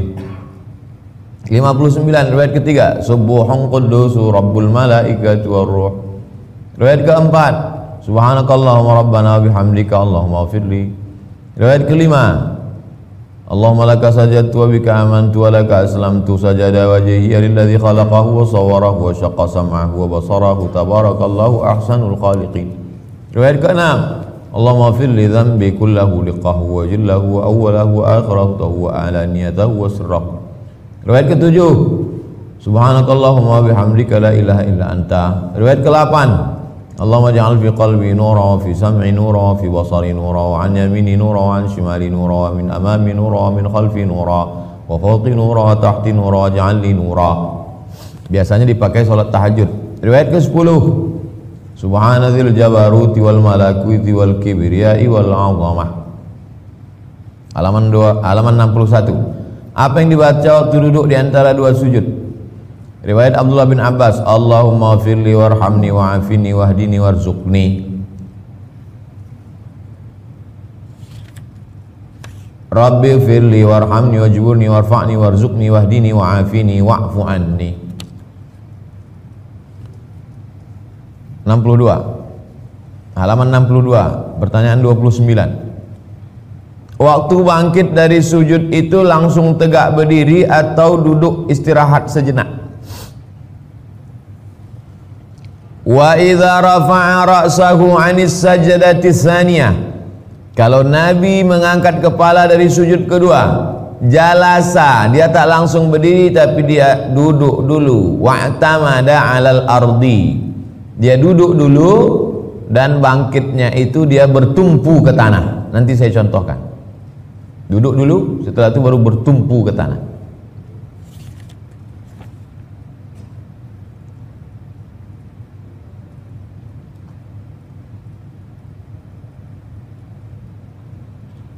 Halaman 63.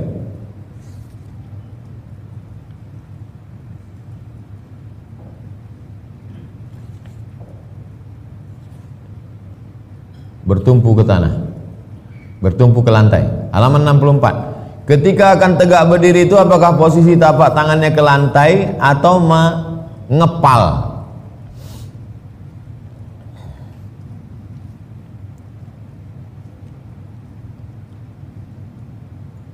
Halaman 64. Yadha' al-ajin. Nabi meletakkan tangannya ke lantai seperti orang membuat adonan tepung. Tepung gandum yang dicampur dengan minyak samin, minyak sapi, itu mengadonnya begini, macam orang meninju. Ditumbuk. Ini kan, coba tengok halaman 64. Kama yadha'ul ajin. Beliau meletakkan tangannya ke tanah, ke lantai seperti orang membuat adonan tepung. Itulah dalil orang yang bangkit dengan tangan begini. Pernah kan tengok orang sholat tangan ini? Apa kata Imam Ibnu Shalah? Halaman 64 paling bawah. Hadis ini tak sahih, tak dikenal, tak boleh dijadikan dalil. Halaman 65 kata Imam Nawawi, hadis ini dhaif. Dhaif kata dia.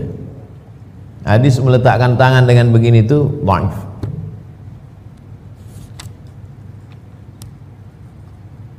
Jadi kalau begitu yang sahih itu bagaimana? Halaman 66. Wala yadha'u rahataihi wa yartafi'.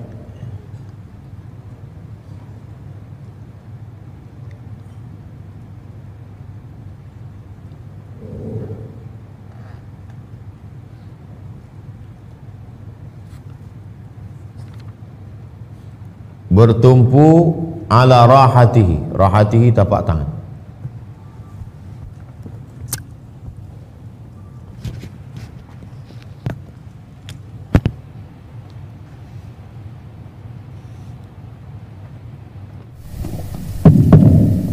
Bangkit dari sujud waktu rakaat yang bangkit dari sujud.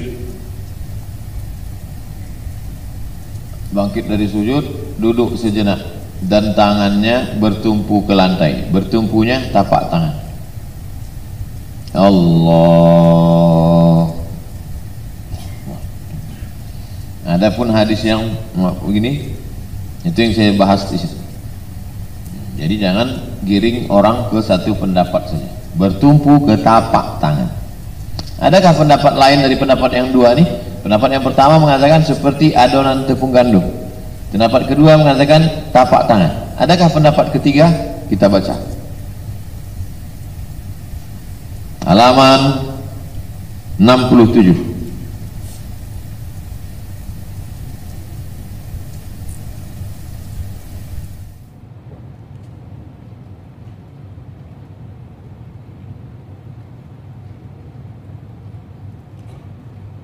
Kata Syekh Ibn Utsaimin, ulama Saudi Arabia, kalau orang idza ihtaja ilaiha, kalau dia perlu bertumpu, au thaqula karena badannya berat, au maridha atau karena dia sakit, au alam fi rukbatayhi atau lututnya sakit, au ma asbaha dzalik atau dan lain-lain, falyajlis, duduk dulu.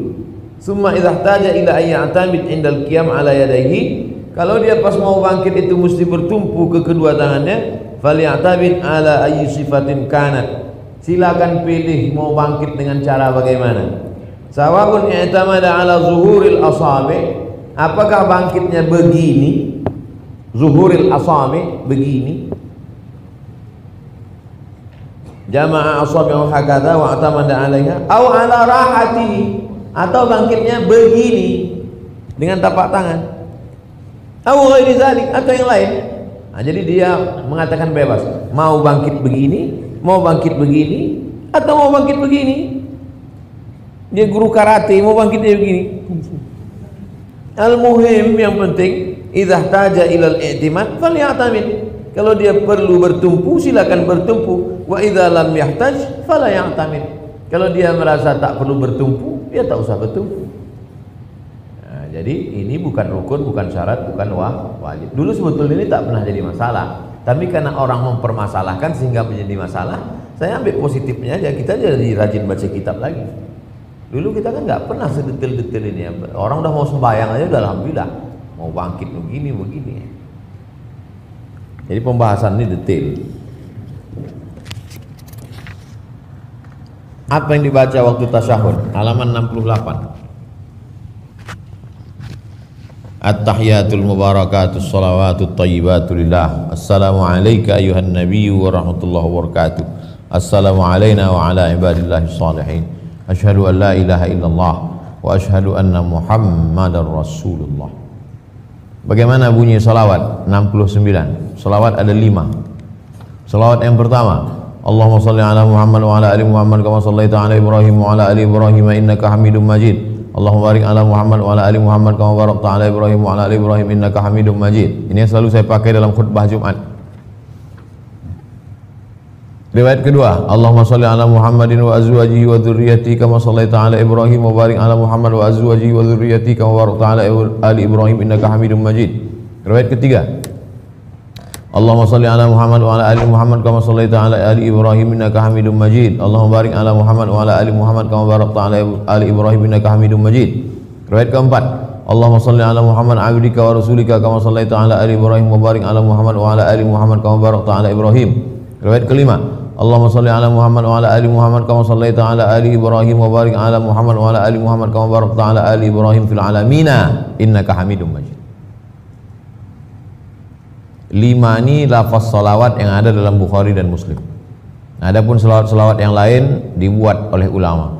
Salawat burdah, salawat munjiat, salawat al-fatih, salawat nariyah, salawat badar. Nah, itu dibuat ulama. Boleh, tak masalah. 71. Apa hukum menambahkan sayyidina? Kan dalam lafaz ini tak ada sayyidina. Kemudian dibaca Allahumma shalli ala sayyidina. Halaman 71. Qala al-Hanafiyyah wa Syafi'iyah. Menurut mazhab Hanafi dan Syafi'i, tundabus siyadah li Muhammad. Dianjurkan mengucapkan sayyidina. Allahumma shalli ala sayyidina Muhammad wa ala ali sayyidina Muhammad. Kenapa? Li'anna ziyadatal ikhbari bil waqi'i ainu sulukil adab. Fahuwa afdal dengan mengucapkan sayyidina.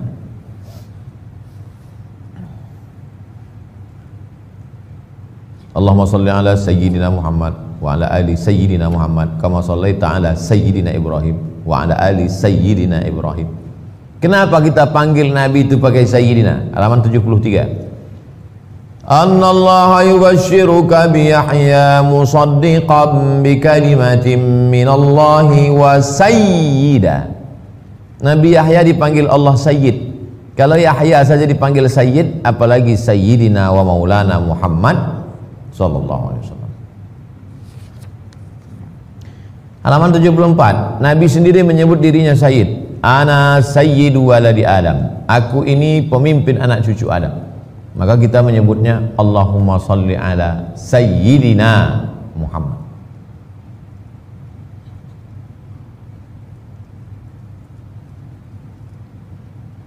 Qumu ila sayyidikum. Sayyid artinya pemimpin. Lalu kemudian Abu Bakar juga dipanggil Sayyidina Abu Bakar. Bilal juga dipanggil Sayyidina Bilal. Banyak tentang hadis-hadis Sayyidi. Bahkan cucunya juga dipanggil Innal Hasan wal Husain sayyida syababi ahli jannah. Maka kita menyebutnya Sayyidina Hasan, Sayyidina Husain. Ini tentang masalah sayyid.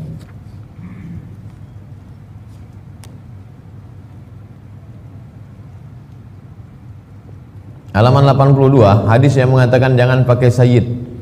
La tusayyiduni, jangan kalian panggil aku sayyid. Ternyata hadisnya hadis palsu.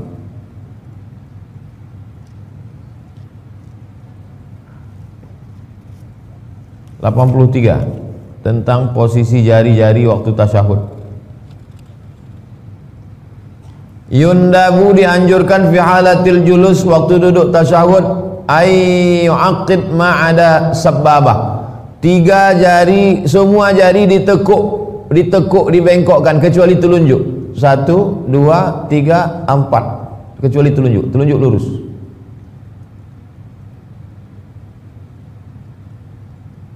Tahtal ibham min yadihil yumna ayyamuddas sababah, telunjuk diluruskan. Wal ibham wa ayyuharrik sababah daiman yaminan wa shimalan, telunjuk bergerak dari awal sampai akhir kanan ke kiri. At-tahiyatul mubarakatus salawatut thayyibatullah. Maliki. At-tahiyatul mubarakatus salawatut thayyibatullah. Halaman 84. Al-Hanafiyatu qalu yushiru bis sababah min yadil yumna faqat. Telunjuk sebelah kanan menunjuk.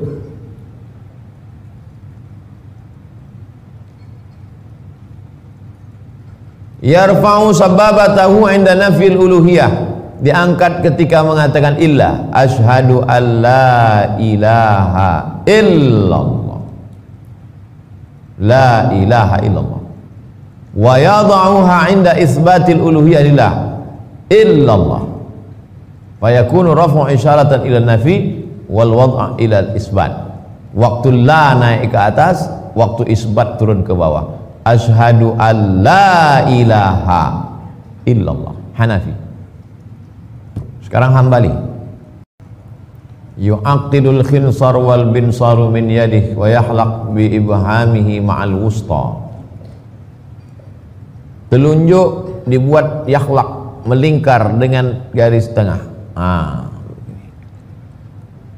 Hambali. Wa yushiru bis sababah, telunjuk lurus. Fi tasyahhud. At-tahiyatul mubarakatus salawat. Sekarang mazhab Syafi'i. Yaqbidu jami'a asabi' yadihil yumna fi tasyahhud illa sababah, semuanya bengkok.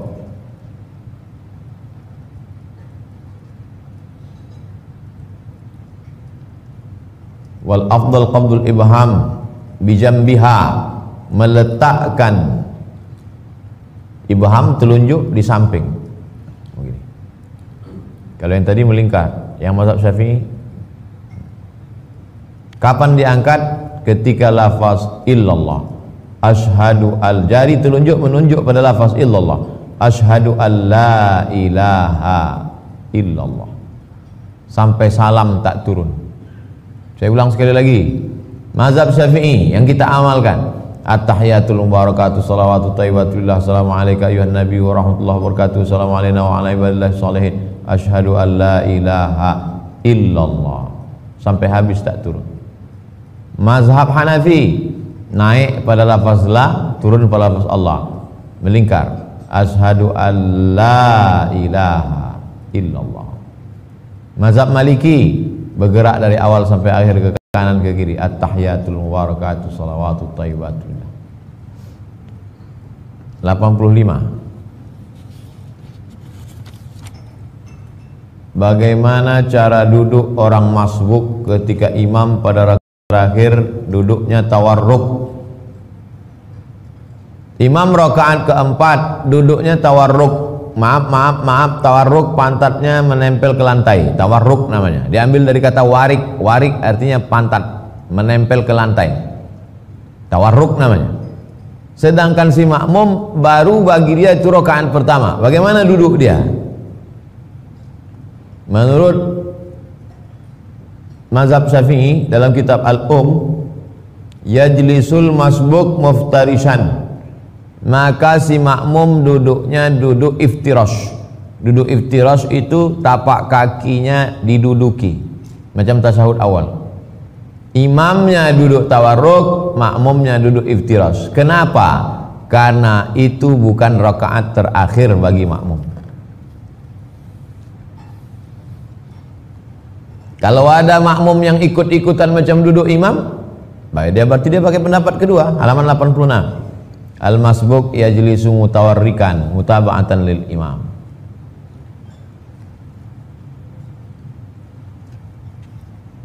Halaman 86. Pertanyaan ke-36. Bagaimana posisi duduk waktu tasyahud? Apakah duduk iftirash atau tawarruk?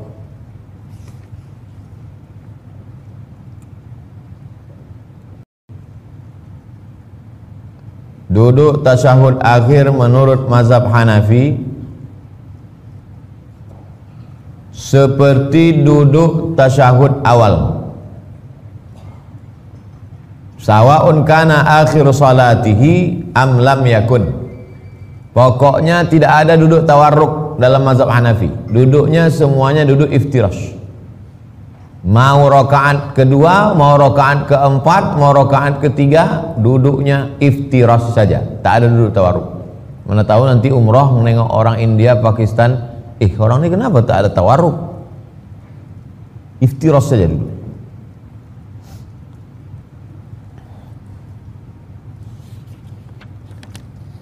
Menurut mazhab Maliki, yajlisu mutawarrikan fit tasyahud awal wal akhir. Maliki kebalikan dari Hambali, tidak ada duduk iftirash, yang ada duduknya tawarruk, baik rakaat 2 fit tasyahud awal maupun akhir duduknya tawarruk.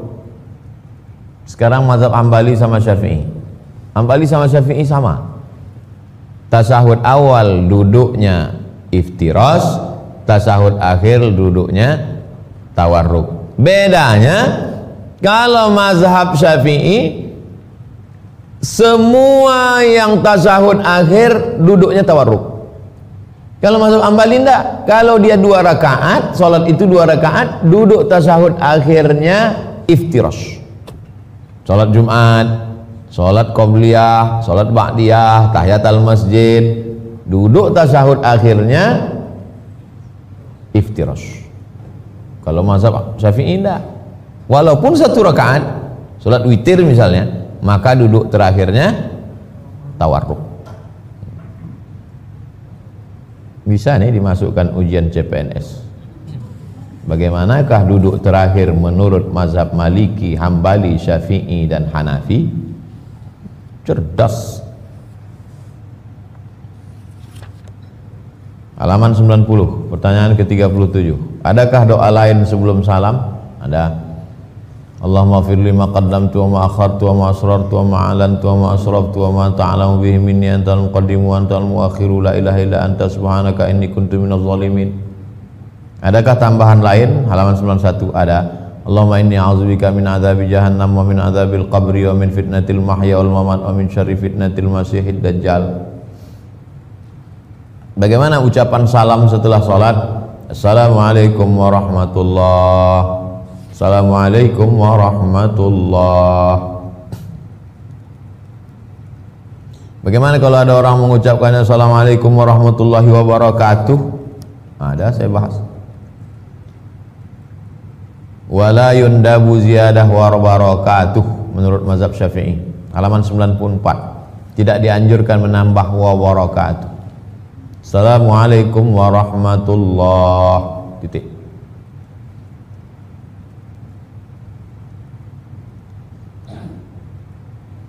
Halaman 95. Kemana arah duduk imam setelah salam? Ahbabna an nakuna an yamini. Kami ingin supaya kami dapat sebelah kanan. Itulah maka Nabi setelah salam miring dia ke sebelah kanan. Karena permintaan request dari jamaah, kasihlah kami sebelah kananmu ya Rasulullah. Ini kiblat, Nabi miring ke kanan. Dapat makmum sebelah kanan. Rabbi qini azabaka yawma tab'atsu ibadak. Rabbi qini azabaka yawma tab'atsu ibadak. Kata Nabi waktu berdoa. Ketika sholat apakah Rasulullah hanya membaca dalam hati atau dilafazkan? Nah, ini tadi yang disinggung Ustadz Isran Bidin tentang orang baca Quran tak bersuara. Nah, ada orang sholat mulutnya diam aja. Allahu Akbar. Nabi itu membaca atau tidak? Halaman 96. Nabi itu membaca. Bi ayyi syai'in kuntum ta'lamuna qira'atahu. Dari mana kalian tahu Nabi itu membaca? Suaranya kan tak terdengar waktu sholat zuhur. Kata sahabat bittirabi lihyatih, jenggotnya bergoyang. Kami tahu Nabi itu tak diam, dia membaca.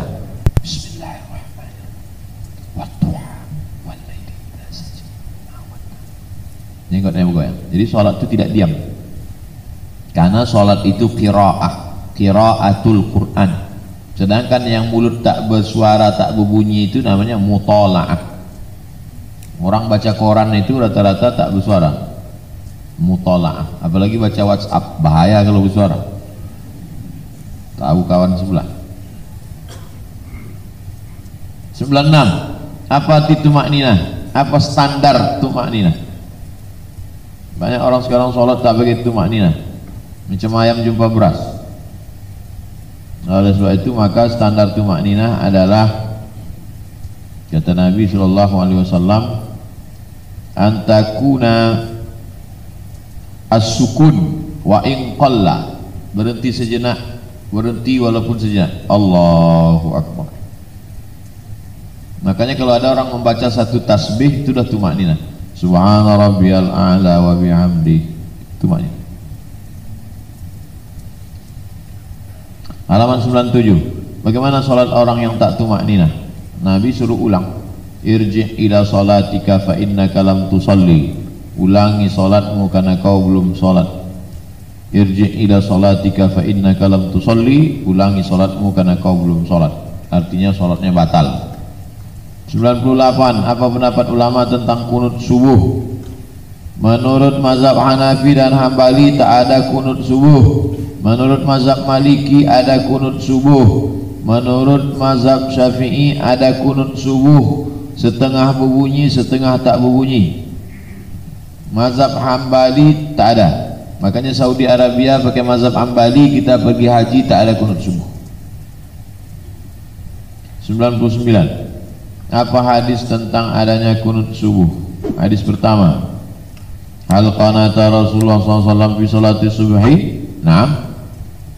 Ba'da ruku' yasiran, hadis riwayat Muslim. Hadis kedua, yaqnutu fil fajri hatta faraqad dunya. Nabi membaca kunut subuh sampai meninggal dunia.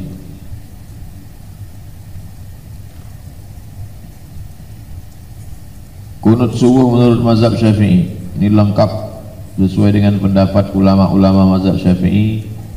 Kemudian tentang lafaz kunutnya, Allahumma hdini fi man hadait wa afini fi man afait, tawallani fi man tawallait, wa barik li fi ma a'tait, wa qini syarra ma qadait. Habis itu baru itu saja yang diaminkan. Allahumma hdini fi man hadait wa afini fi man afait, tawallani fi man tawallait, wa barik li fi ma a'tait, wa qini bi rahmatika syarra ma qadait. Sisanya tak diaminkan karena itu pujian. فإنك تقضي ولا يقضى عليك وإنه لا يذل من واليت ولا يعز من عاديت تبارك ربنا وتعاليت فلك الحمد على ما قضيت نستغفرك ونتوب إليك وصلى الله على سيدنا محمد النبي الأمي وعلى آله وصحبه وبارك وسلم. 106. Apakah ketika membaca doa kunut itu tangan mesti diangkat? As-sahhuha annahu yustahabbu raf'uhuma, dianjurkan mengangkat kedua tangan, wala yamsahul wajha, tapi tidak mengusap wajah. Angkat tangan tak mengusap. Wattafaqu ala annahu la yamsah ghairul wajh min as-sadr, angkat tangan tapi tidak mengusap. Halaman 107. Jika seseorang sholat di belakang imam yang membaca kunut, apakah dia ikut? Ini saya kutip pendapat Ibnu Taimiyah. Yang tak mau ngangkat tangan ini kan banyak, maka langsung saya kutip di situ pendapat Imam Ibnu Taimiyah. Kata Imam Ibnu Taimiyah, apa kata beliau? Fa in qanata ma'ahu, kalau imam mau baca kunut maka ikutlah si makmum baca kunut. Wa illam yaqnut lam yaqnut, tapi kalau imamnya tak baca kunut maka makmum jangan baca kunut. Begitu kata Imam Ibnu Taimiyah. Sekarang kata Syekh Ibnu Utsaimin halaman 108. Man shalla khalfa imam, siapa yang jadi makmum yaqnutu, imamnya baca kunut, falyutabi'hu, ikuti imammu itu, dar'an lil fitnah, supaya jangan terjadi fitnah. Nah, ini pekan baru imam baca kunut, makmum pula melawan di belakang. Itu namanya makmum pemberontak. Wa ta'lifan lil qulub, untuk menyatukan hati. Jadi makmum tetap mengangkat tangan dan mengaminkan kunut imam. Jangan benci sama kunut subuh. Orang enggak subuh, orang enggak sholat subuh tak dibenci, orang berkunut subuh benci. 109. Apa dalil keutamaan berdoa setelah sholat wajib? Hadis pertama, ayat doa asma, apa doa yang paling kabul? Kata Nabi, jauful lail, doa tengah malam. Waduburus salatil maktubat, doa setelah sholat. Riwayat kedua, wahai Muaz, jangan sampai kau tinggalkan doa ini. Allahumma a'inni ala zikrika wa syukrika wa husni ibadati. Ya, iya, saya selesaikan. Riwayat ketiga, Nabi mengajarkan doa Allahumma rabbana wa rabbu kulli syai' wa ana syahidun annaka antar rabbu wahdaka la syarikalah. Riwayat keempat, doa setelah sholat.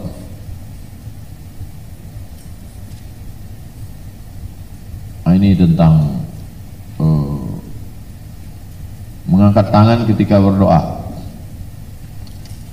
Nabi mengangkat tangan ketika berdoa, dan Nabi setelah mengangkat tangan itu beliau wala yamsah wala yaruddahuma hatta yamsaha bihima wajhahu, dan dia mengusapkannya ke wajah.